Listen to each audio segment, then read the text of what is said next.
Bienvenue sur Classique en lecture. Les caractères de Jean de la Bruyère, section 6, de la ville. On se donne à Paris sans se parler, comme un rendez-vous public mais fort exact, tous les soirs, aux cours ou aux Tuileries, pour se regarder au visage et se désapprouver les uns les autres. L'on ne peut se passer de ce même monde que l'on n'aime point et dont l'on se moque. L'on s'attend au passage réciproquement dans une promenade publique, l'on y passe en revue l'un devant l'autre, carrosses, chevaux, livrées, armoiries, rien n'échappe aux yeux, tout est curieusement, tout malignement observé. Et, selon le plus ou le moins de l'équipage, où l'on respecte les personnes, ou on les dédaigne. La ville est partagée en diverses sociétés qui sont comme autant de petites républiques, qui ont leurs lois, leurs usages, leur jargon et leurs mots pour rire.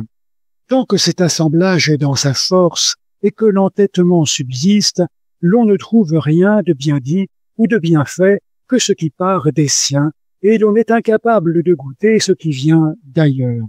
Cela va jusqu'aux mépris pour les gens qui ne sont pas initiés dans leur mystère. L'homme du monde, d'un meilleur esprit que le hasard a porté au milieu d'eux, leur est étranger. Il se trouve là, comme dans un pays lointain, dont il ne connaît ni les routes, ni la langue, ni les mœurs, ni la coutume. Il voit un peuple qui cause, bourdonne, parle à l'oreille, éclate de rire et qui retombe ensuite dans un morne silence. Il y perd son maintien, ne trouve pas où placer un seul mot et n'a pas même de quoi écouter. Il ne manque jamais là un mauvais plaisant qui domine et qui est comme le héros de la société. Celui-ci s'est chargé de la joie des autres et fait toujours rire avant que d'avoir parlé. Si quelquefois une femme survient qui n'est point de leur plaisir, la bande joyeuse ne peut comprendre qu'elle ne sache point rire des choses qu'elle n'entend point et paraissent insensibles à des fadaises qu'ils n'entendent eux-mêmes que parce qu'ils les ont faites. Il ne lui pardonne ni son ton de voix, ni son silence, ni sa taille, ni son visage, ni son habillement, ni son entrée, ni la manière dont elle est sortie. 2 années cependant ne passent point sur une même coterie. Il y a toujours, dès la première année, des semences de division pour rompre dans celle qui doit suivre. L'intérêt de la beauté, les incidents du jeu, l'extravagance des repas, qui, modestes au commencement, dégénèrent bientôt en pyramides de viande et en banquets somptueux, dérangent la République et lui portent enfin le coup mortel. Il n'est, en fort peu de temps, non plus parlé de cette nation que des mouches de l'année passée. Il y a dans la ville la grande et la petite robe, et la première se venge sur l'autre des dédains de la cour et des petites humiliations qu'elle y essuie. De savoir quelles sont leurs limites, où la grande finit et où la petite commence, ce n'est pas une chose facile. Il se trouve même un corps considérable qui refuse d'être du second ordre et à qui l'on conteste le premier. Il ne se rend pas néanmoins, il cherche au contraire, par la gravité et par la dépense, à s'égaler à la magistrature, ou ne lui cède qu'avec peine. On l'entend dire que la noblesse de son emploi, l'indépendance de sa profession, le talent de la parole et le mérite personnel balancent au moins les sacs de 1000 francs que le fils du partisan ou du banquier a su payer pour son office. Vous moquez-vous de rêver en carrosse, ou peut-être de vous y reposer? Vite, prenez votre livre ou vos papiers, lisez, ne saluez qu'à peine ces gens qui passent dans leur équipage. Ils vous en croiront plus occupés. Ils diront, cet homme est laborieux, infatigable, il lit, il travaille, jusque dans les rues et sur la route. Apprenez, du moindre avocat, qu'il faut paraître accablé d'affaires, froncer le sourcil et rêver à rien, très profondément, savoir à propos perdre le boire et le manger, ne faire qu'apparoir dans sa maison, s'évanouir et se perdre comme un fantôme dans le sombre de son cabinet, se cacher au public, éviter le théâtre, le laisser à ceux qui ne courent aucun risque à s'y montrer, qui en ont à peine le loisir, au Gaumont, au Duhamel. Il y a un certain nombre de jeunes magistrats que les grands biens et les plaisirs ont associés à quelques-uns de ceux qu'on nomme à la cour de petits maîtres. Ils les imitent, ils se tiennent fort au-dessus de la gravité de la robe et se croient dispensés par leur âge et par leur fortune d'être sages et modérés. Ils prennent de la cour ce qu'elle a de pire. Ils s'approprient la vanité, la mollesse, l'intempérance, le libertinage, comme si tous ces vices leur étaient dus, et, affectant ainsi un caractère éloigné de celui qu'ils ont à soutenir, ils deviennent enfin, selon leurs souhaits, des copies fidèles de très méchants originaux. Un homme de robe à la ville et le même à la cour, ce sont deux hommes. Revenu chez soi, il reprend ses mœurs, sa taille et son visage qu'il y avait laissés. Il n'est plus ni si embarrassé, ni si honnête. Les Crispins se cotisent et rassemblent dans leur famille jusque à 6 chevaux pour allonger un équipage qui, avec un essaim de gens de livrée où ils ont fourni chacun leur part, les fait triompher aux courses ou à Vincennes et aller de pair avec les nouvelles mariées, avec Jason qui se ruine et avec Trason qui veut se marier et qui a consigné. J'entends dire des Sagnons.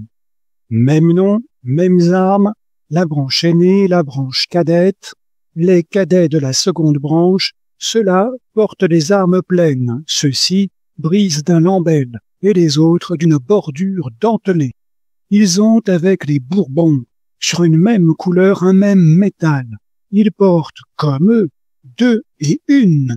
Ce ne sont pas des fleurs de lys, mais ils s'en consolent. Peut-être dans leur cœur trouvent-ils leurs pièces aussi honorables, et ils les ont communes avec de grands seigneurs qui en sont contents.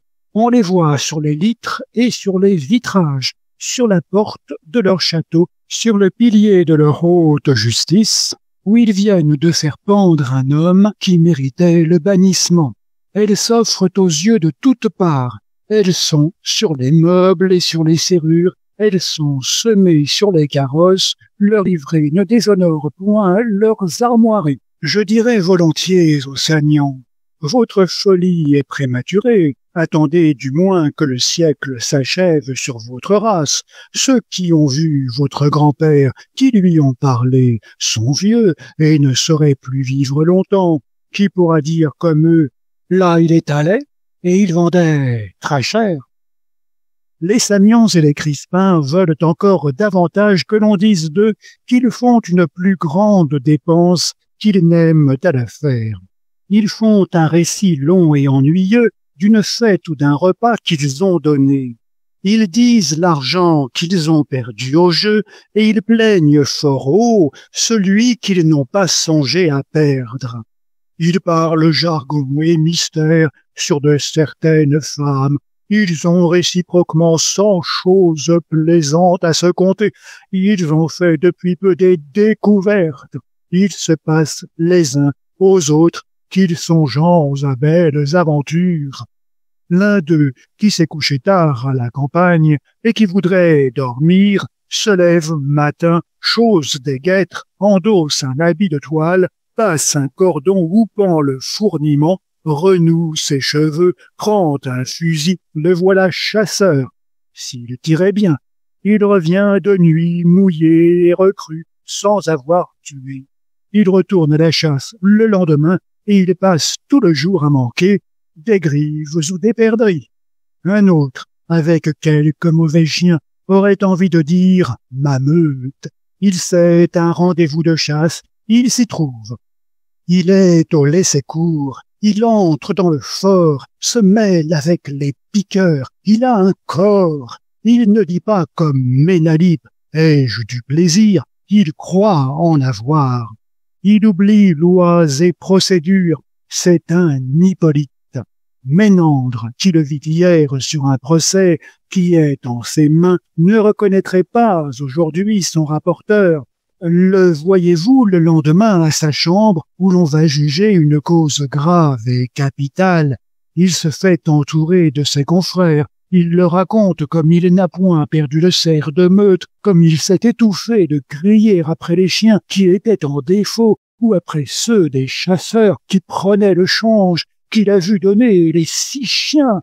L'heure presse, il achève de leur parler des abois et de la curée, et il court s'asseoir avec les autres pour juger. Quel est l'égarement de certains particuliers qui, riches du négoce de leur père, dont ils viennent de recueillir la succession, se moulent sur les princes pour leur garde-robe et pour leur équipage, excitent par une dépense excessive et par un faste ridicule les traits et la raillerie de toute une ville qu'ils croient éblouir et se ruinent ainsi à se faire moquer de soi. Quelques-uns n'ont pas même le triste avantage de répandre leur folie plus loin que le quartier où ils habitent, c'est le seul théâtre de leur vanité. L'on ne sait point dans l'île qu'André brille au marais et qu'il dissipe son patrimoine. Du moins, s'il était connu dans toute la ville et dans ses faubourgs, il serait difficile qu'entre un si grand nombre de citoyens qui ne savent pas tous juger sainement de toutes choses, il ne s'en trouvât quelqu'un qui dirait de lui « il est magnifique », et qui lui tiendrait compte des régals qu'il fait à Xanthe et à Ariston, et des fêtes qu'il donne à Élamire, mais il se ruine obscurément. Ce n'est qu'en faveur de 2 ou 3 personnes qui ne l'estiment point, qu'il court à l'indigence, et qu'aujourd'hui en carrosse, il n'aura pas dans 6 mois le moyen d'aller à pied. Narcisse se lève le matin pour se coucher le soir. Il a ses heures de toilette comme une femme. Il va tous les jours fort régulièrement à la belle messe au feuillant ou au minime. Il est homme d'un bon commerce et l'on compte sur lui au quartier de 2 étoiles pour un tiers ou pour un 5e à l'ombre ou au Reversi. Là, il tient le fauteuil 4 heures de suite chez Arici où il risque chaque soir 5 pistoles d'or. Il lit exactement la Gazette de Hollande et le Mercure galant. Il a lu Bergerac, Desmarais, l'Esclage, les historiettes de Barbin et quelques recueils de poésie. Il se promène à la plaine ou au cours et il est d'une ponctualité religieuse sur les visites. Il fera demain ce qu'il fait aujourd'hui et ce qu'il fit hier. Et il meurt ainsi après avoir vécu. Voilà un homme, dites-vous, que j'ai vu quelque part. De savoir où, il est difficile, mais son visage m'est familier. Il l'est bien à d'autres, et je vais, s'il se peut, aider votre mémoire. Est-ce au boulevard sur un strapontin, ou aux Tuileries dans la grande allée, ou dans le balcon à la Comédie? Est-ce au Sermon, au bal, à Rambouillet? Où pourriez-vous ne l'avoir point vu? Où n'est-il point? S'il y a dans la place une fameuse exécution ou un feu de joie, il paraît à une fenêtre de l'hôtel de ville. Si l'on attend une magnifique entrée, il a sa place sur un échafaud. S'il se fait un carrousel, le voilà entré et placé sur l'amphithéâtre. Si le roi reçoit des ambassadeurs, il voit leur marche, il assiste à leur audience, il est en haie quand ils reviennent de leur audience. Sa présence est aussi essentielle au serment des ligues suisses que celle du chancelier et des ligues mêmes. C'est son visage que l'on voit aux almanachs représenter le peuple ou l'assistance. Il y a une chasse publique, une Saint-Hubert le voilà à cheval. On parle d'un camp et d'une revue. Il est à Houille, il est à Achères. Il aime les troupes, la milice, la guerre. Il la voit de près et jusqu'au fort de Bernardy. Chanlay sait les marches, Jacquier les vivres, Dumetz l'artillerie. Celui-ci voit. Il a vieilli sous le harnais en voyant. Il est spectateur de profession. Il ne fait rien de ce qu'un homme doit faire. Il ne sait rien de ce qu'il doit savoir, mais il a vu, dit-il, tout ce qu'on peut voir. Il n'aura point regret de mourir. Quelle perte alors pour toute la ville! Qui dira après lui? Le cours est fermé, on ne s'y promène point. Le bourbier de Vincennes est desséché et relevé, on n'y versera plus. Qui annoncera un concert, un beau salut, un prestige de la foi?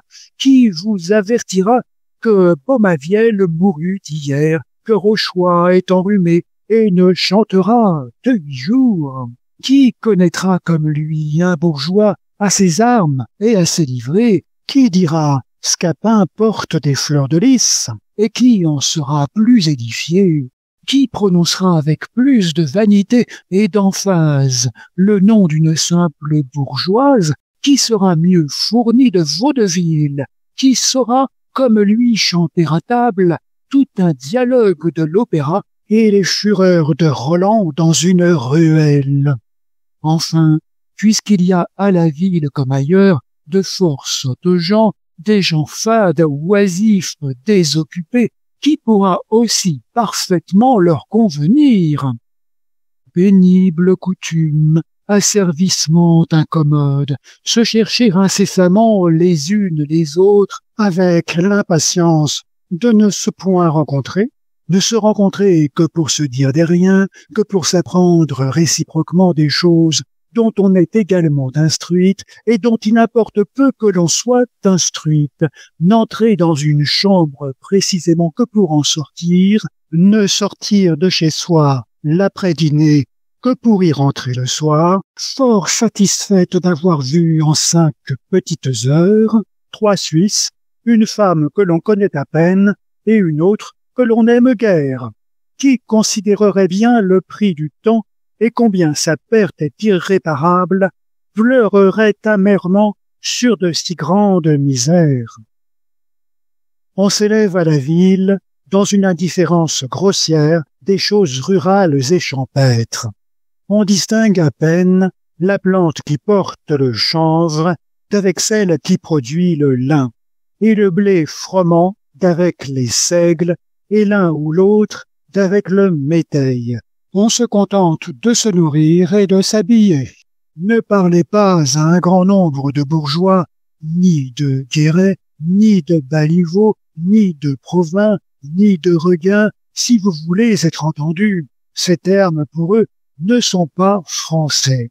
Parlez aux uns d'onnage, de tarif ou de sol pour livre, et aux autres de voix d'appel, de requête civile, d'appointement, d'évocation. Ils connaissent le monde, et encore, parce qu'il a de moins beau et de moins spécieux.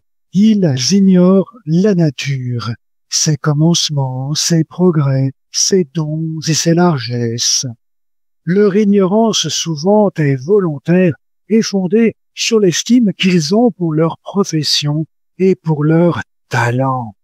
Il n'y a si vil praticien qui, au fond de son étude sombre et enfumée, et l'esprit occupé d'une plus noire chicane, ne se préfère au laboureur qui jouit du ciel, qui cultive la terre, qui sème à propos et qui fait de riches moissons. Et s'il entend quelquefois parler des premiers hommes ou des patriarches, de leur vie champêtre et de leur économie, il s'étonne qu'on ait pu vivre en de tels temps où il n'y avait encore ni office, ni commission, ni président, ni procureur.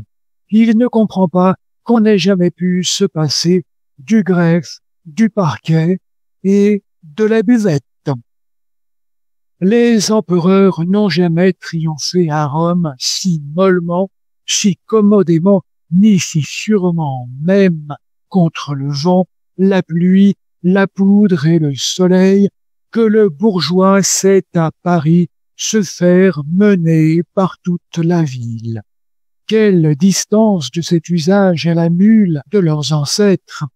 Ils ne savaient point encore se priver du nécessaire pour avoir le superflu, ni préférer le faste aux choses utiles. On ne les voyait point s'éclairer avec des bougies et se chauffer à un petit feu. La cire était pour l'autel et pour le Louvre. Ils ne sortaient point d'un mauvais dîner pour monter dans leur carrosse. Ils se persuadaient que l'homme avait des jambes pour marcher, et il marchait. Ils se conservaient propres quand il faisait sec, et dans un temps humide, ils gâtaient leurs chaussures, aussi peu embarrassés de franchir les rues et les carrefours, que le chasseur de traverser un guéret, ou le soldat de se mouiller dans une tranchée. On n'avait pas encore imaginé d'atteler 2 hommes à une litière. Il y avait même plusieurs magistrats qui allaient à pied à la chambre ou aux enquêtes, d'aussi bonne grâce qu'Auguste autrefois allait de son pied au Capitole. L'étain, dans ce temps, brillait sur les tables et sur les buffets, comme le fer et le cuivre dans les foyers. L'argent et l'or étaient dans les coffres. Les femmes se faisaient servir par des femmes, on mettait celles-ci jusqu'à la cuisine. Les beaux noms de gouverneurs et de gouvernantes n'étaient pas inconnus à nos pères. Ils savaient à qui l'on confiait les enfants des rois et des plus grands princes, mais ils partageaient le service de leurs domestiques avec leurs enfants, contents de veiller eux-mêmes immédiatement à leur éducation. Ils comptaient en toutes choses avec eux-mêmes. Leurs dépenses étaient proportionnées à leurs recettes, leurs livrées, leurs équipages, leurs meubles, leurs tables, leurs maisons, de la ville et de la campagne, tout était mesuré sur leurs rentes et sur leurs conditions. Il y avait entre eux des distinctions extérieures qui empêchaient qu'on ne prît la femme du patricien pour celle du magistrat et le couturier ou le simple valet pour le gentilhomme, moins appliqués à dissiper ou à grossir leur patrimoine qu'à le maintenir, ils le laissaient entier à leurs héritiers et passaient ainsi d'une vie modérée à une mort tranquille. Ils ne disaient point « le siècle est dur, la misère est grande, l'argent est rare ». Ils en avaient moins que nous et en avaient assez, plus riches par leur économie et par leur modestie que de leurs revenus et de leur domaine. Enfin, l'on était alors pénétré de cette maxime que ce qui est dans les grands, splendeur, somptuosité, magnificence et dissipation, folie, ineptie dans le particulier. Merci d'avoir écouté les caractères de Jean de la Bruyère sur Classique en lecture. Si cette vidéo vous a plu, vous pouvez la partager. Vous pouvez aussi aider la chaîne à se développer. Pour cela, n'hésitez pas à liker, vous abonner et activer la cloche des notifications pour être prévenu lorsque je sors une nouvelle vidéo de lecture. Vous pouvez également me donner vos impressions dans les commentaires. À très vite sur Classique en lecture.